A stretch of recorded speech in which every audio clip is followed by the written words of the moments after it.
الله الرحمن الرحيم الحمد لله رب العالمين والصلاة والسلام على أشرف الأنبياء والمرسلين نبينا محمد وعلى آله وصحبه أجمعين أما بعد أعوذ بالله من الشيطان الرجيم بسم الله الرحمن الرحيم الحمد لله رب العالمين الرحمن الرحيم مالك يوم الدين إياك نعبد وإياك نستعين اهدنا الصراط المستقيم صراط الذين أنعمت عليهم غير المغضوب عليهم ولا الضالين.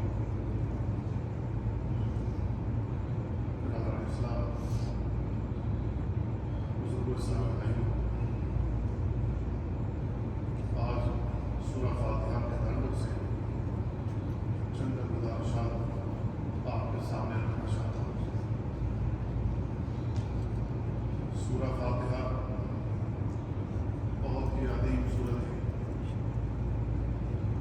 اللہ کے نبی صلی اللہ علیہ وسلم نے اپنی احادیث میں اس کی عظمت بیان کی ہے۔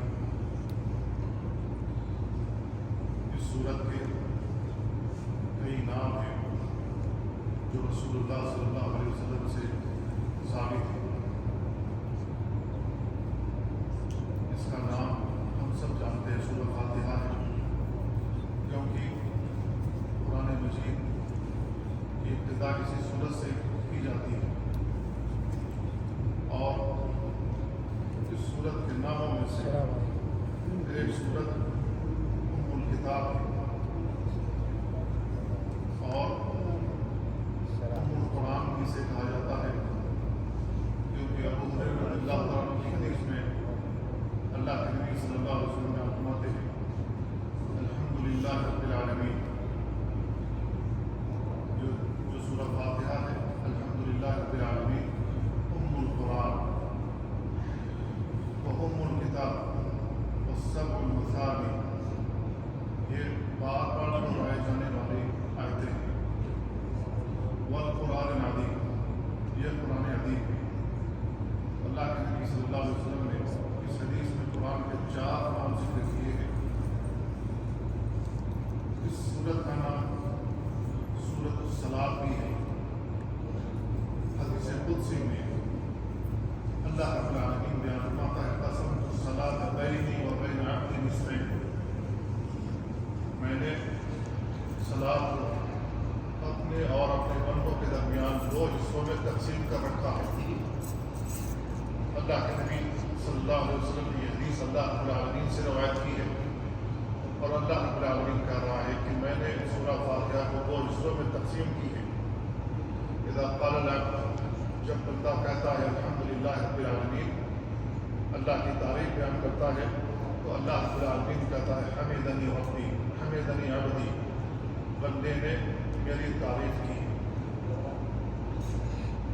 تو اللہ کے نبی صلی اللہ علیہ وسلم نے اس حدیث میں جو اللہ تعالیٰ سے روایت کی ہے، اللہ رب العالمین کہہ رہا ہے کہ میں نے سورۃ فاتحہ کو 2 حصوں میں تقسیم کر رکھی ہے، اور آخر میں اللہ رب العالمین کہہ رہا ہے وَلِعَبْدِي مَا سَأَلَ، میرے بندے کے لیے وہ کچھ ہے جس کا وہ سوال کرتا ہے۔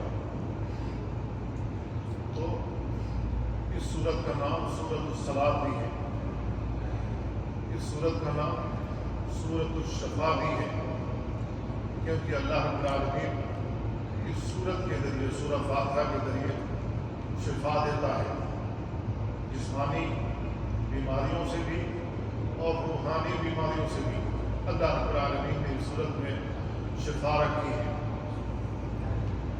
اللہ کے نبی صلی اللہ علیہ وسلم کے زمانے میں واقعہ پیش آیا، ابو سعید خدری رضی اللہ تعالیٰ عنہ نے ایک آدمی جس کو موتی جانور نے کمار لیا تھا، اس پر 7 مرتبہ سورہ فاتحہ پڑھ کر کے دم کیا، تو اللہ رب العالمین کے حکم سے اس کی ساری بیماری جاتی رہی۔ تو اللہ کے نبی صلی اللہ علیہ وسلم نے ابو سعید خدری رضی اللہ تعالیٰ عنہ سے کہا، جب وہ واپس آئے اور پورا واقعہ ذکر کیا، تو آپ نے بیان فرمایا جو اما یبدی کا انہا رقیہ، تم کو کس نے بتایا کہ یہ سورہ فاتحہ رقیہ ہے؟ رقیہ دم کو کہتے ہیں، یعنی جھاڑ کو جس کو ہم کہتے ہیں، اس کا نام سورۃ الرقیہ بھی ہے، کیونکہ اس کے پڑھ کر کے آدمی کے اوپر رقیہ کیا جاتا ہے، دم کیا جاتا ہے، تو اللہ رب العالمین شفا دیتا ہے۔ اللہ رب العالمین نے اس صورت میں شفا رکھی ہے، جسمانی اعتبار سے بھی اور روحانی اعتبار سے بھی۔ وَنُنَزِّلُ مِنَ الْقُرْآنِ مَا هُوَ شِفَاءٌ وَرَحْمَةٌ، ہم قرآن مجید کی آیتیں نازل کرتے ہیں جس میں بندوں کے لیے شفا بھی ہے اور رحمت بھی ہے۔ اللہ رب العالمین نے اس صورت میں شفا رکھی ہے۔ اللہ کے نبی صلی اللہ علیہ وسلم نے اس کی فضیلت بیان فرمائی ہے۔ ابی بن کعب رضی اللہ تعالیٰ عنہ کی لمبی حدیث ہے، اس کے اندر اللہ کے نبی صلی اللہ علیہ وسلم نے بیان فرمایا أتحب أن أعلمك سورة لم تنزل لا في التوراة ولا في الإنجيل ولا في الزبور؟ کیا تمہیں پسند نہیں ہے کہ میں تمہیں ایک ایسی سورت سکھاؤں، ایک ایسی سورت بتاؤں جس کے مثل توریت میں بھی نازل نہیں ہوئی، انجیل میں بھی نازل نہیں ہوئی اور زبور میں بھی نازل نہیں ہوئی اور قرآن مجید میں بھی اس کے مثل کوئی صورت نہیں ہے؟ تو ابی بن کعب رضی اللہ عنہ کہتے ہیں کہ اللہ کے نبی ضرور بتائیے، آپ نے بیان فرمایا کہ سورہ فاتحہ ہے، سورہ فاتحہ ہے۔ آپ اس سے اندازہ لگا سکتے ہیں کہ سورہ فاتحہ کتنی عظیم صورت ہے، اس کی فضیلت اللہ کے نبی صلی اللہ علیہ وسلم نے کس انداز سے بیان فرمائی ہے۔ ابن عباس رضی اللہ عنہ بیان کرتے ہیں کہ جبریل علیہ السلام نبی کریم صلی اللہ علیہ وسلم کے پاس میں موجود تھے، آسمان میں ایک دروازہ کھلا، اس سے فرشتہ نکلا۔ جبریل علیہ السلام نے آسمان کی جانب جب سر اٹھایا، کہا کہ یہ آسمان کا ایسا دروازہ ہے جو آج سے پہلے کبھی نہیں کھولا گیا۔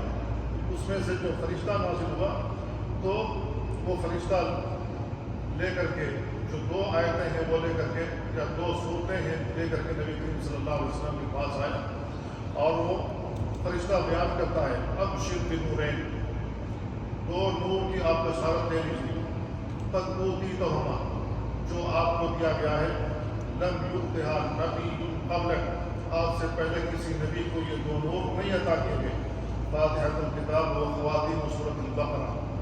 آپ نے اس فرشتے نے کہا کہ سورہ فاتحہ ہے، ایک نور سورہ فاتحہ ہے اور دوسرا نور سورہ بقرہ کی آخری آیتیں ہیں۔ تو اس سے اللہ کے نبی صلی اللہ علیہ وسلم کی اس حدیث سے آپ اندازہ کر سکتے ہیں کہ کتنی عظیم صورت ہے سورۃ الفاتحہ۔ اس حدیث کے آخر میں ہے کہ کوئی بھی شخص اس کا ایک حرف نہیں پڑھے گا مگر اللہ رب العالمین اس کو وہ چیز عطا کرے گا جس کو وہ پڑھ رہا ہے، پڑھنے والے کو وہ چیز ضرور عطا کرے گا۔ اللہ کے نبی صلی اللہ علیہ وسلم نے اس صورت کے سلسلے میں بیان فرمایا کہ اس صورت کا پڑھنا ہر نماز میں لازمی ہے، ہر نماز میں ضروری ہے۔ اگر کوئی شخص سورہ فاتحہ کو اپنی نمازوں میں نہیں پڑھتا ہے تو اس کی نماز ایسے ہے جیسے ناقص بچہ پیدا ہو، بچہ پیدا ہو لیکن وہ ناقص ہو، اس کے ہاتھ پاؤں نہ ہو، کوئی اور اعضاء نہ ہو، تو اس طریقے سے اس کی نماز کا حال ہوگا۔ ابو ہریرہ رضی اللہ عنہ بیان کرتے ہیں کہ جو شخص سورہ فاتحہ نہ پڑھے، نماز کے اندر قرآن نہ پڑھے، فہی خداج، تو وہ ناتمام ہے، وہ ناتمام ہے، وہ ناتمام ہے۔ 3 مرتبہ اللہ کے نبی صلی اللہ علیہ وسلم نے یہ الفاظ دہرائے۔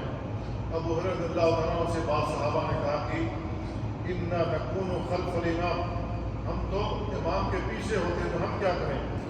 قال اقرأ فی نفسک، تو ابو ہریرہ رضی اللہ عنہ نے کہا کہ اس کو اپنے جی میں پڑھو، اس کو اپنے جی میں پڑھو۔ تو ابو ہریرہ رضی اللہ عنہ نے یہ حدیث روایت کی ہے اور انہوں نے فتویٰ بھی یہ دیا کہ جو مقتدی ہوں گے وہ اس صورت کو امام کے پیچھے بھی پڑھیں گے۔ اور اللہ کے نبی صلی اللہ علیہ وسلم کی عمومی حدیث آتی آپ نے بیان فرمایا لا صلاۃ لمن لم یقرأ بفاتحۃ الکتاب، اس شخص کی نماز نہیں ہوتی جس نے سورہ فاتحہ نہیں پڑھی ہے۔ تو سورہ فاتحہ اتنی عظیم صورت ہے جس کا پڑھنا ہر نماز میں واجب قرار دیا گیا، فرض قرار دیا گیا، کیونکہ سورہ فاتحہ یہ نماز کا رکن ہے۔ نماز کا رکن اگر چھوٹ جائے نماز کے اندر تو اس کی وہ نماز نہیں ہوتی ہے۔ اسی طریقے سے کوئی شخص سورہ فاتحہ نہ پڑھے تو اس کا رکن چھوٹ جانے کی وجہ سے اس کی نماز نہیں ہوتی ہے۔ سورہ فاتحہ اتنی عظیم صورت ہے جس کا پڑھنا ہر نماز میں لازم کرا دیا گیا۔ اس صورت میں اللہ رب العالمین کہہ کے آ رہا ہے، اللہ رب العالمین کہہ رہا ہے الحمدللہ رب العالمین، تمام تعریف اس اللہ کے لیے جو سارے جہان کا رب ہے۔ تمام تعریف، قولی تعریف ہو، جسمانی تعریف ہو، ہر قسم کی تعریف اللہ رب العالمین کے لیے سزاوار ہے، کیونکہ اللہ رب العالمین ہی پیدا کرنے والا ہے، اللہ رب العالمین ہی روزی دیتا ہے، اللہ رب العالمین ہی ساری کائنات کی تدبیر کرتا ہے، اللہ رب العالمین ہی لوگوں کو مرنے کے بعد اٹھانے والا ہے اور اپنے سامنے حساب کتاب لینے والا ہے۔ اللہ رب العالمین نے ہی جنت اور جہنم بنائی ہے، کچھ لوگوں کو جنت میں داخل کرے گا، کچھ لوگوں کو جہنم میں داخل کرے گا ان کے اعمال کی بقدر۔ تو اللہ رب العالمین کی تعریف، اللہ کے نبی صلی اللہ علیہ وسلم نے جو دعا سکھائی ہے، آپ نے بیان فرمایا کہ اللہم لک الحمد کلہ، اے اللہ تیری تعریف، ہر قسم کی تعریف تیرے لیے ہے، وَلَكَ الْمُلْكُ كُلُّهُ، ساری کائنات کی ملکیت تیرے ہاتھ میں ہے، کوئی اس کا مالک ہے، وَبِيَدِكَ الْخَيْرُ كُلُّهُ، تیرے ہی ہاتھ میں ساری کی ساری بھلائیاں ہیں، وَإِلَيْكَ يُرْجَعُ الْأَمْرُ كُلُّهُ، اور تمام کے تمام معاملات اللہ رب العالمین کی بارگاہ میں ہی لوٹائے جاتے ہیں۔ اللہ کے نبی صلی اللہ علیہ وسلم نے یہ دعا سکھائی ہے اور اس دعا میں بتایا کہ اللہ رب العالمین کے لیے ہی تمام قسم کی تعریف ہے، جو سارے کائنات کا رب ہے۔ رب العالمین، اللہ رب العالمین کیا رب پالنہار کو کہتے ہیں۔ اللہ رب العالمین ساری کائنات کو پال رہا ہے، ساری کائنات کا رب ہے۔ اس کے اندر توحید ربوبیت موجود ہے، کیونکہ اللہ رب العالمین کو بحیثیت رب ہم تسلیم کرتے ہیں۔ توحید ربوبیت جس کو کہتے ہیں، اس بات کا اقرار کرنا، اس بات کا اعتقاد کرنا کہ اللہ رب العالمین خالق ہے، مالک ہے، رازق ہے، مدبر ہے، ساری کائنات کا چلانے والا ہے۔ ان 5 چیزوں کا ہم اقرار کرتے ہیں اور یہ سمجھتے ہیں کہ ان 5 چیزوں میں اللہ رب العالمین کا کوئی ساجی و شریک نہیں ہے، تو یہ توحید ربوبیت ہے۔ اسی ربوبیت کا اقرار اللہ رب العالمین ہم سے سورہ فاتحہ میں کروا رہا ہے کہ تم مانو کہ اللہ رب العالمین پالنہار ہے۔ یہ 5 چیزیں اللہ رب العالمین کے اختیار میں ہیں، اس کا کوئی ساجی و شریک نہیں ہے۔ تو اتنی عظیم صورت ہے جس میں اللہ رب العالمین ہمیں توحید ربوبیت بھی سکھا رہا ہے، توحید ربوبیت بھی سکھا رہا ہے۔ الحمدللہ رب العالمین الرحمن الرحیم، الرحمن الرحیم کے اندر اللہ رب العالمین نے اپنی 2 صفتیں بیان فرمائی ہیں۔ الرحمن، جس میں صفت مبالغہ، جس میں جو صفت مبالغہ ہے، اس کے اندر اللہ رب العالمین کہہ رہا ہے کہ اللہ رب العالمین بہت زیادہ رحم کرنے والا ہے۔ الرحمن، بہت زیادہ رحم کرنے والا ہے۔ دنیا میں اللہ رب العالمین ان لوگوں پر بھی رحم کرتا ہے جو مسلمان ہیں، ان لوگوں پر بھی رحم کرتا ہے جو کافر ہیں، ان لوگوں پر بھی رحم کرتا ہے جو دہریے ہیں، ان لوگوں پر بھی رحم کرتا ہے جو اللہ رب العالمین کو سرے سے مانتے ہی نہیں ہیں، اللہ کے وجود کے ہی منکر ہیں، اور ان لوگوں کو بھی اللہ رب العالمین رحم کرتا ہے جو اللہ رب العالمین کو برا بھلا کہتے ہیں، اللہ رب العالمین کے ساتھ بغاوت کرتے ہیں۔ اللہ رب العالمین ان پر بھی رحم کرنے والا ہے۔ اور دوسری صفت بیان فرمائی الرحیم، اللہ رب العالمین بہت زیادہ رحم کرنے والا ہے۔ رحیم بالمؤمنین، مومنوں کے ساتھ رحم کرنے والا ہے آخرت میں، کافروں کے اوپر کوئی رحم نہیں ہے۔ مرنے کے بعد آخرت میں اللہ رب العالمین سوائے مومنوں کے، سوائے مسلمانوں کے کسی کے اوپر رحم نہیں کرے گا۔ جنہوں نے اللہ کے ساتھ شرک کیا ہے، کفر کیا، اللہ رب العالمین کسی کے اوپر مرنے کے بعد رحم نہیں کرے گا۔ دنیا میں اس لیے رحم کرتا ہے کہ اللہ رب العالمین سب کا رب ہے، سب کا پالنے والا ہے۔ اللہ رب العالمین کے ذمے ہے وَمَا مِن دَابَّةٍ فِي الْأَرْضِ إِلَّا عَلَى اللَّهِ رِزْقُهَا وَيَعْلَمُ مُسْتَقَرَّهَا وَمُسْتَوْدَعَهَا كُلٌّ فِي كِتَابٍ مُبِينٍ۔ اللہ رب العالمین کے ذمے ہر ایک کو روزی پہنچانا۔ جو سمندر میں اللہ رب العالمین ان کو بھی روزی پہنچا رہا ہے، جو خشکی کے اوپر ہے اللہ رب العالمین ان کو بھی روزی پہنچا رہا ہے، جو زمین کے نیچے اللہ رب العالمین ان کو بھی روزی پہنچا رہا ہے۔ اللہ رب العالمین نے اتنے سارے سیارے بنا رکھے ہیں جو آسمان اور زمین کے درمیان لٹکے ہوئے ہیں، اللہ رب العالمین ان کو بھی، جو ان کو احتیاج اور ضروریات اللہ ان کی بھی پوری کر رہا ہے۔ سب کی ضروریات پوری کرنے والا اللہ رب العالمین، کیوں؟ اس لیے کہ اللہ رب العالمین سب کا خالق ہے، سب کا مالک ہے، سب کا رازق ہے، مدبر ہے، ساری کائنات کو وہی چلا رہا ہے۔ اللہ رب العالمین کا ساجی و شریک کوئی نہیں ہے۔ الحمدللہ رب العالمین الرحمن الرحیم مالک یوم الدین، اللہ رب العالمین قیامت کے دن کا مالک ہے، قیامت کے دن کا مالک ہے، یعنی مرنے کے بعد دوبارہ اٹھائے جانے کا مالک ہے۔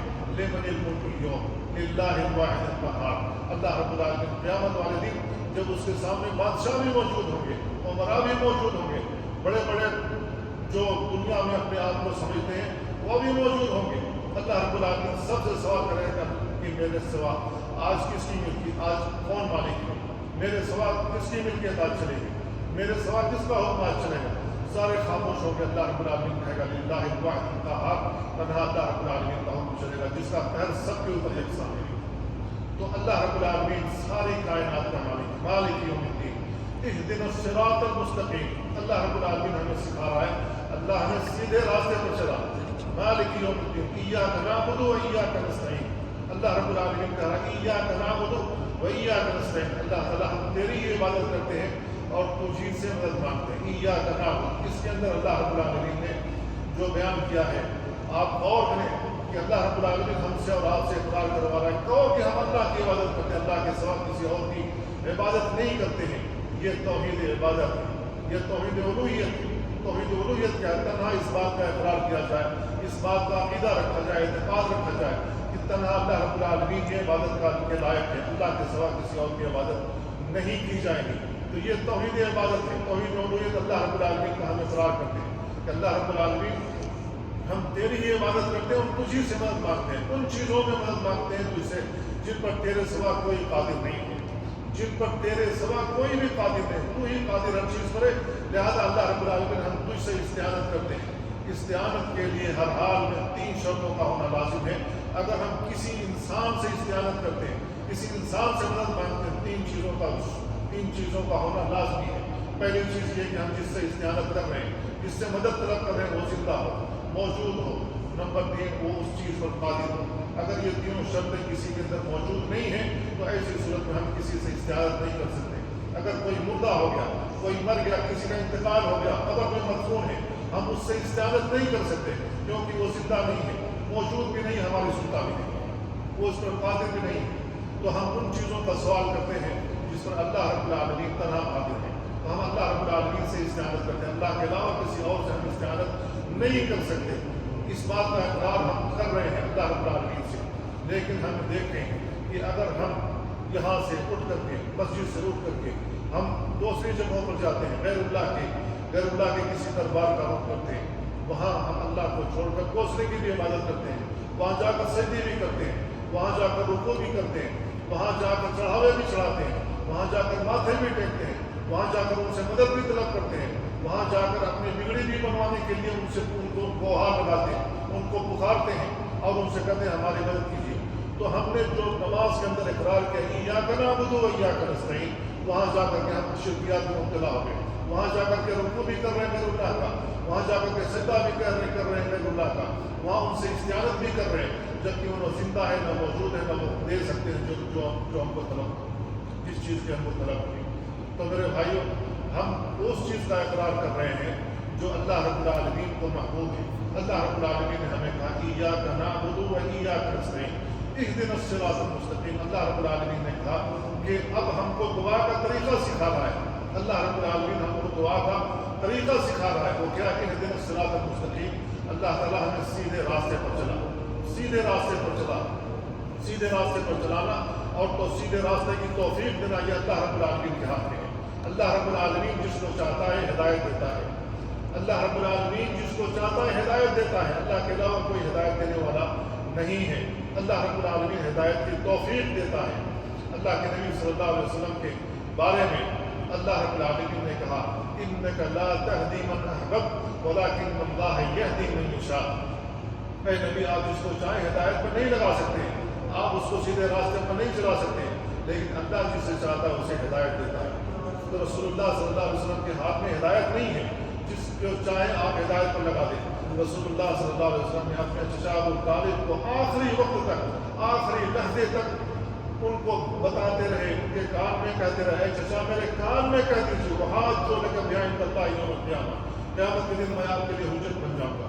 لیکن چچا کی زبان سے جو الفاظ نکلے وہ یہ تھے کہ میں عبد المطلب کے دین پر مر رہا ہوں، عبد المطلب کے دین پر مر رہا ہوں. اللہ کے نبی صلی اللہ علیہ وسلم کی حدیث آتی ہے صحیح بخاری میں، آپ نے بیان فرمایا وَفِي دَحْضَاحِ مِن النَّارِ لَوْلَا أَنَا لَكَانَ فِي الدَّرْكِ الْأَسْفَلِ مِنَ النَّارِ. وہ جہنم کے اندر ہے، جہنم کا ایندھن بن گئے. ان کو جہنم کے آگوں کے انگار کی جوتیاں پہنائی گئی جس سے ان کا دماغ کھولتا ہے. اگر میں نہ ہوتا تو جہنم کے سب سے نچلے طبقے میں ہوتے. تو میرے بھائیو، ہدایت رسول اللہ صلی اللہ علیہ وسلم کے ہاتھ میں بھی نہیں، جس کو چاہے آپ ہدایت دیتے.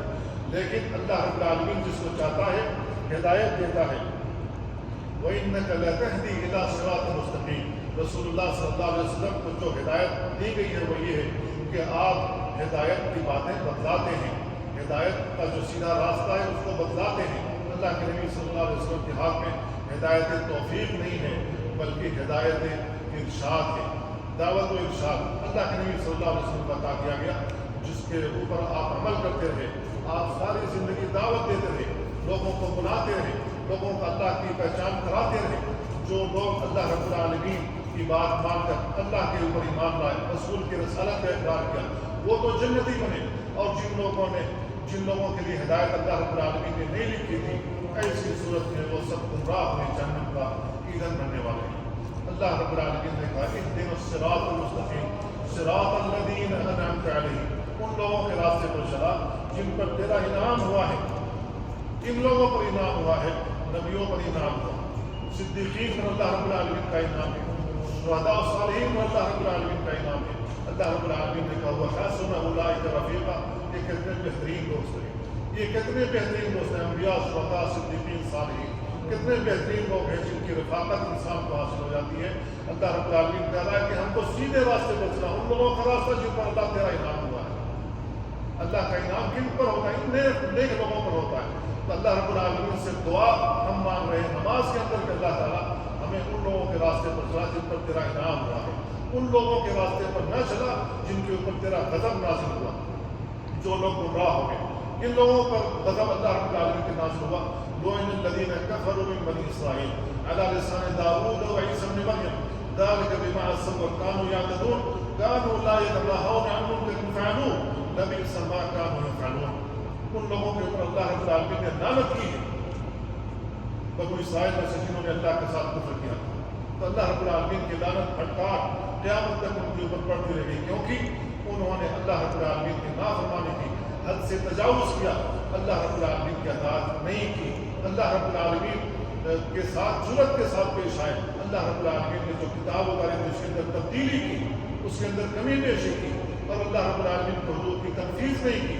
اللہ رب العالمین نے ان پر لعنت کی۔ یہ مظلوم لوگ ہیں جن کے اوپر اللہ کا غضب نازل ہوا۔ غلط ضالین وہ لوگ ہیں جو گمراہ ہو گئے، وہ نصارہ ہیں، وہ یہود اور نصارہ، یہ دو کے دونوں ہی گمراہ، لیکن نصارہ جہالت کی وجہ سے گمراہ ہوئے۔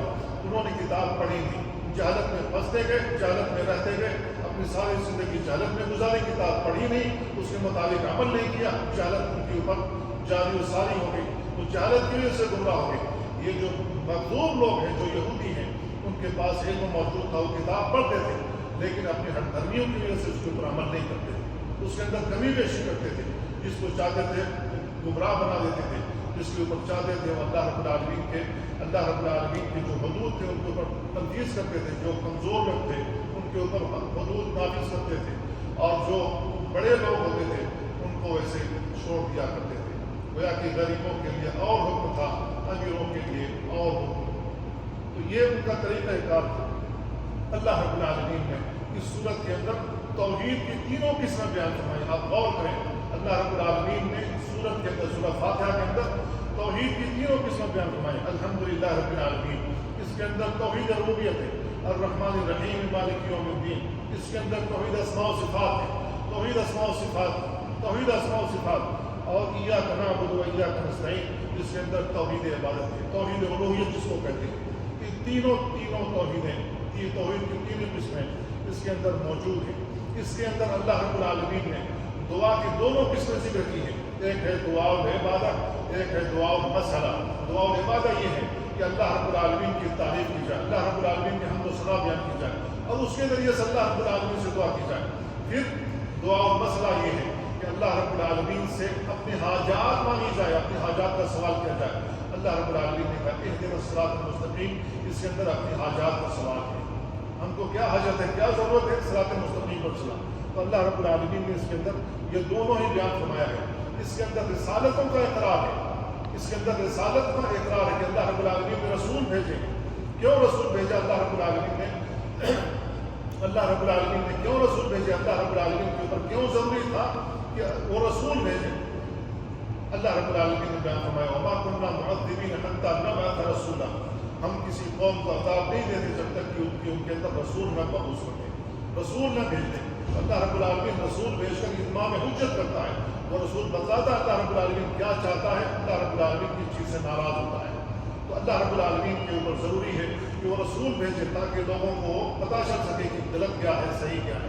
تو اس کا مقتضا یہ ہے کہ اللہ رب العالمین رسول بھیجے، اللہ رب العالمین نے رسول بھیجے، کتابیں نازل کیا، اس کے ذریعے سے ہدایت کی باتیں بتلائی ہیں، اور اہدنا الصراط المستقیم میں اللہ رب العالمین نے جو ہدایت کی باتیں بتلائی ہیں، اور ہدایت رسولوں کے بغیر ناممکن ہے۔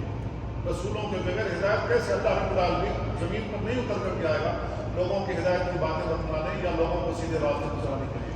اللہ رب العالمین ہدایت کی باتیں رسولوں کے ذریعے ہی بتلائے گا۔ تو اللہ رب العالمین نے اسی وجہ سے رسول بھیجے، ایاک نعبد و ایاک نستعین میں ان لوگوں کے اوپر رد ہے، ان لوگوں کی تردید ہوتی ہے جو اللہ کے علاوہ اوروں کی عبادت کرتے ہیں، چاہے اوروں کے سامنے جھکتے ہوں، چاہے اوروں کے سامنے رکوع کرتے ہوں، چاہے اوروں سے اپنی حاجات کا سوال کرتے ہوں، چاہے اوروں کے اوپر چڑھاوے چڑھاتے ہوں، چاہے ان کے اوپر یہ جو چادر ہے وہ چادر چڑھاتے ہوں، چاہے پھول چڑھاتے ہوں، چاہے مالائیں چڑھاتے ہوں، چاہے دیگیں چڑھاتے ہوں، چاہے بکرے اور دمبے ذبح کرتے ہیں ان کے نام پر، یہ جتنی بھی ساری چیزیں ہیں وہ غیر اللہ کی عبادت کر رہے ہیں، کیونکہ یہ سارے امور عبادات ہیں۔ اللہ رب العالمین نے کہا ایاک نعبد و ایاک نستعین، ہمیں اللہ کے ساتھ کسی اور کو شریک نہیں کرنا چاہیے۔ سورہ فاتحہ کے اندر ان لوگوں کی تردید ہوتی ہے جو اللہ کے ساتھ اوروں کو شریک ٹھہراتے ہیں۔ اللہ رب العالمین کا ساجی و شریک کوئی نہیں ہے، نہ اللہ کی ذات میں، نہ اللہ کی صفات میں، نہ اللہ رب العالمین کی عبادت میں، لہذا تنہا اللہ رب العالمین کی عبادت کی جائے۔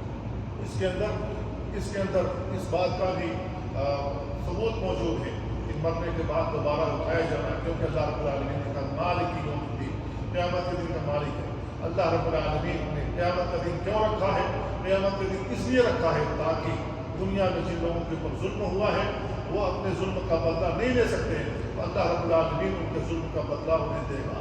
قیامت والے دن ان کے اوپر جس قسم کا بھی ظلم ہوا، مالی ظلم ہوا، جسمانی ظلم ہوا، اللہ رب العالمین ان کا بدلہ وہاں جا کر کے دے گا۔ بندوں کو جو مستحق ہے اللہ رب العالمین ان کو بدلہ دلائے گا۔ تو میرے بھائیو، اس کے اندر ان لوگوں کا بھی رد ہے جو لوگ اس بات کا اقرار کرتے تھے، ان کا اعتقاد یہ تھا، ان کا عقیدہ یہ تھا کہ مرنے کے بعد جب ہم مٹی میں مل جائیں گے، ہماری ہڈیاں کل سڑ جائیں گی، تو کیا ہم دوبارہ اٹھائے جائیں گے؟ اِذَا مِتْنَا وَكُنَّا تُرَابًا وَعِظَامًا أَإِنَّا لَمَبْعُوثُونَ، یہ مشرکین مکہ کا عقیدہ تھا۔ وہ بار بار رسول اللہ صلی اللہ علیہ وسلم سے یہی کہتے تھے جب ہم مر کر مٹی میں مل جائیں گے تو کیا دوبارہ اٹھائے جائیں گے؟ تو اللہ رب العالمین نے کہا أَوَلَيْسَ الَّذِي خَلَقَ السَّمَاوَاتِ وَالْأَرْضَ بِقَادِرٍ عَلَىٰ أَن يَخْلُقَ مِثْلَهُم بَلَىٰ وَهُوَ الْخَلَّاقُ الْعَلِيمُ۔ اللہ رب العالمین نے کہا کہ أَوَلَيْسَ الَّذِي خَلَقَ السَّمَاوَاتِ وَالْأَرْضَ، کیا اللہ رب العالمین نے آسمان و زمین نہیں پیدا کیے اور جو ان کی تخلیق پر قادر ہے؟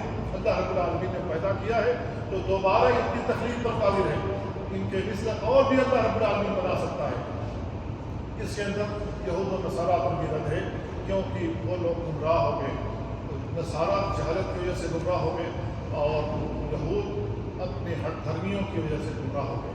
ان کو معلوم تھا، کتاب پڑھتے تھے، اس کے باوجود انہوں نے اللہ رب العالمین کی بات نہیں مانی، اللہ رب العالمین کے احکام سے سرکشی کی۔ اللہ رب العالمین نے ان کے اوپر لعنت فرمائی اور نصارہ اپنی جہالت کی وجہ سے گمراہ ہو گئے۔ تو میرے بھائیو، ہم بھی جہالت کا شکار کہیں نہ کہیں ہو رہے ہیں، نہ ہم اللہ کی کتاب پڑھتے ہیں، نہ قرآن مجید کو سمجھ کر پڑھتے ہیں، نہ رسول اللہ صلی اللہ علیہ وسلم کے فرامین سمجھ کر پڑھتے ہیں۔ اللہ کے نبی صلی اللہ علیہ وسلم نے ہم سے کیا کہا، کیا فرمایا، اور فلاں چیزوں کے کیا احکام ہیں ہمیں نہیں معلوم ہے۔ تو ایسی صورت میں ہم بھی جہالت کی طرف بڑھ رہے ہیں۔ یہ جہالت جس قدر بڑھتی جائے گی ہم گمراہ ہوتے چلے جائیں گے، یا ہمیں گمراہ کر دیا جائے گا اور ہمیں شعور بھی نہیں ہوگا۔ اللہ تعالیٰ سے دعا ہے اللہ ہمیں باتوں کو سمجھنے اور ان پر عمل کرنے کی توفیق عطا فرمائے۔ وصلی اللہ وسلم علی نبینا محمد وعلی آلہ وصحبہ اجمعین۔ والسلام علیکم۔